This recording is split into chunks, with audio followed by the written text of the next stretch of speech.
नमस्कार, केडेश न्यूज 24 मध्ये आपलं स्वागत. खऱ्या न्याय हक्काचा बुलंद आवाज. लोकनियुक्त लोकप्रिय नगराध्यक्ष करणदादा ससाने ज्यांच्या शुभ हस्ते आपण आज या माझ्या पुस्तकाचं प्रकाशन झालं. खरं म्हणजे 2011 पासून डॉक्टर तांबे साहेबांचा माझा संबंध आला आणि तो संबंध दिवसेंदिवस दृढ होत गेला. मी आभार मानतो माझे मित्र शेखर असले, त्यांचे भाचे आहेत, माझे मित्र आहेत, त्यांच्यामुळे साहेबांची ओळख झाली आणि आजपर्यंत जी आहे ते वृद्धिंगत होत गेली. फोन केल्या साहेबांनी माझं आमंत्रण स्वीकारलं की सकाळी 6 वाजल्यापासून आज घराच्या बाहेर आहेत. नेवाशाला दिवसभर त्याचा कार्यक्रम झाला. नाशिककर साहेब या वयात सुद्धा त्यांनी भरपूर वेळ दिला. साहेबांनी धन्यवाद देतो. दुसरे आपले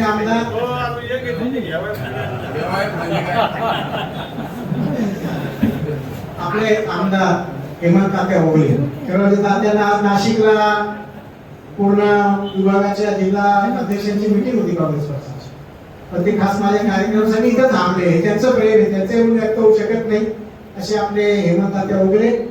व्यासपीठावर उपस्थित असलेले माझे मित्र, मी नेहमी म्हणत होतो सिद्धार्थजींबद्दल तर तुझं माझं जमेना, तुझ्याशिवाय ठरमेना, अशी आमची मैत्री. राजकारणात ते आम्ही सतत विरोधी विचारात आहे, परंतु अतिशय कौटुंबिक कुटुंबाचं प्रेम संबंध माझे आहेत. तसे सिद्धार्थजी मुरकुटे उपस्थित असलेले डॉक्टर वसंतरावजी जमदाडे साहेब, आमचे मुफ्ती मोहम्मद जॉन्सन साहेब, माझ्या भागाचे नगरसेवक. एक अतिशय चांगला लोकप्रतिनिधी कसा असावा तो राजेंद्र पवार सारखा असावा असे नगरसेवक राजेंद्र पवार, विठू शेतकरकर, माझे मित्र डॉक्टर दिलीप शिरसाट, जावेद भाई, त्याचबरोबर आमचे गट शिक्षण अधिकारी दीपकजी त्रिभुवन, प्रशासन अधिकारी पठारे साहेब आणि आपण सर्वच मान्यवर. इथे आता विकासजींनी उल्लेख केला, त्याच्या आधी करणजींनी केला, तर इथे निवडक माणसं साहेबांनी बोलवली. डॉक्टर साहेब, मला एक दोन लोकांनी प्रश्न केला कालपासून, तेव्हा अपूर्व हा खूप छोटा आहे, 100-150 लोकांचीच कॅपॅसिटी आहे, पण तुम्ही तिथे काय ठेवला कार्यक्रम? हा कार्यक्रम तर अधिक सर्वांना व्हायला पाहिजे होता, पण निश्चितपणे व्हायला पाहिजे होता, परंतु मला नुसता कार्यक्रम करायचं नाहीये. तर या निमित्तानं गेली 27 वर्ष जे काही लिखाण माझ्या हातून झालं, जे विषय मी हाताळले, त्याचं एक वैचारिक मंथन कुठेतरी झालं पाहिजे. सगळे नाशिककर सांगून माझा हाच फोन झाला, तर ते वैचारिक मंथनासाठी आपल्याला गर्दीची गरज नाही, आपल्याला दर्दी माणसं पाहिजे, हे शब्द होते ना. आणि हे सगळे दर्दी माणसं तुमच्यासारखी आज या ठिकाणी मी गोळा केली. मला विशेष तुमच्या सर्वांचं कौतुक करावं असं वाटतंय की माझ्या एका मेसेजवर, एका फोनवर आपण सर्वजण, अतिशय महत्वाची वेळ आहे, म्हणजे जेवढे पत्रकार मित्र इथं आता बसलेले आहेत, ही वेळ म्हणजे पेपरसाठी खूप महत्वाची वेळ आहे आताची, पण त्यांनी आपले काम ऍडजस्ट केलं माझ्यासाठी आणि त्यांनी वेळ दिला, तर सर्वांना धन्यवाद देतो मी. सांगायचा मुद्दा असा होता, मी फार लांबवणार नाही.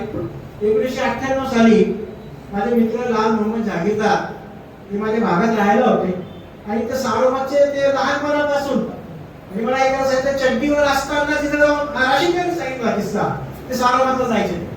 सारोमतला ते मला एक दिवस घेऊन गेले, माझी आणि देशमुख साहेबांची ओळख करून दिली आणि नंतर आमचा एक शिरीष झाला, तेव्हा 2 तास गप्पा मारत चालू. आमचे सासरे साहेब असतील, अनिलराव कांबळे असतील, सगळे तरुण तुम्ही त्या काळातले सगळे यायचे, तिथे गप्पा मारायचे, मी पण असायचो. आणि एक दिवस बसल्या मी त्यांना विषय काढला, देशमुख साहेबांचं बालपण तात्या मालेगावमध्ये गेलो होतो, त्याच्यामुळे त्यांची उर्दू खूप चांगली होती, उर्दू त्याचं खूप प्रभुत्व होतं आणि इस्लामी संस्कृतीची त्यांना चांगली माहिती होती.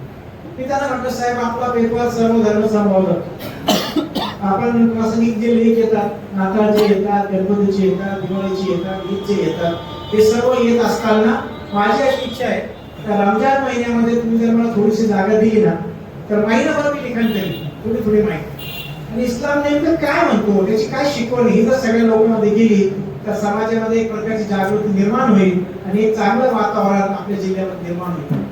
ते म्हणते मला चाचा म्हणायचे, म्हणजे चाचा लिखो तुम्हाला छापने वाजता बैठे हुए. 98 साली त्याची 2x10 ची जागा मला मिळाली, 2 कॉलम सेंटीमीटर, आणि त्या जागेवर ते लिहिलं मी. महिनाभर ती लेख मला चालली, अजूनही माझ्याकडे त्याची फी आहे कात्रण. त्याला जो प्रतिसाद मिळाला, पुढच्या वर्षी स्वतः त्याने हो सांगितलं की या वर्षी परत तुम्हाला लिहायचे, मग ते 2 कॉलमचे 3 कॉलम झाले, 3चे नंतर 4 कॉलम झाले. अशा पद्धतीने पुढे चाललं. देशमुख साहेब अचानक गेले, त्याच्यानंतर नंदकुमार सोनार साहेब आले, त्यांना मी सांगितलं, ते म्हटले हो मी पण खूप ऐकून तुम्ही ते कंटिन्यू करा. त्यांनी तर इतकी मोठी पुरवणी काढली रमजान 5 एडिशन देशदूतसह, जळगाव, नंदुरबार, धुळे, नाशिक आणि नगरसह मोठी पोळी त्यावेळी टॅबलेट साहित्य पोळी 24 पानाची विकासची आम्ही त्या काळात काढली. त्याच्यात खूप सुंदर सुंदर लेख सगळे पण आम्ही घेतले. त्याच्यानंतर आनंद पाटील साहेब आले, त्यांनी ती परंपरा चालू ठेवली आणि त्याचे बरेच साक्षीदार नाशिककर साहेब त्यावेळी होते, त्यांच्या हाताखालून ते लेख जायचे. त्याच्यानंतर आमचं तिथं अशोक पठारे आपले अशोक पठारे पान होतं ते. एक दिवस मी माझा लेख लिहून गेलो, कारण त्या काळामध्ये लिहून द्यायच्या नंतर ते डिटी व्हायचं तिथं. त्यांनी मला सहज प्रश्न केला, सर कोणत्या पुस्तकात पाहून लिहिता? म्हटलं पुस्तकात पाहून लिहितो. म्हणजे हा मग एवढं सुंदर कसं काय लिहिता? म्हटलं एक काम कर, हे आजचं कागद ठेवून दे बाजूला, उद्या छापू आपण. आणि कागद 4 कागद घेतले, तिथंच लेख लिहून दिला त्या दिवशीचं लेख. आणि त्यांनी पण ते मान्य केले की खरोखर तुमचा अभ्यास आहे.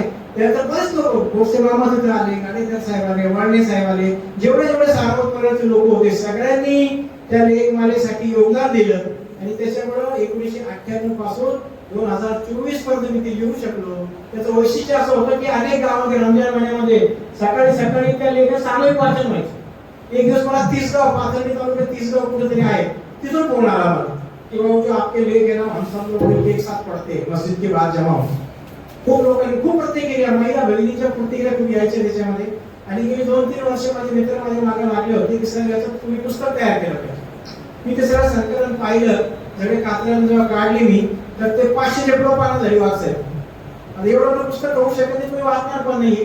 पण गेली 2 वर्ष आम्ही हा जो उपक्रम राबवतोय मानव संदेश फाउंडेशनचा, पैगंबर जयंतीच्या निमित्तानं, की पैगंबर साहेबांचं जीवनचरित्र आपल्या मित्रांना वितरित करायचं आणि ते त्यांच्याकडे पोहोचवायचं.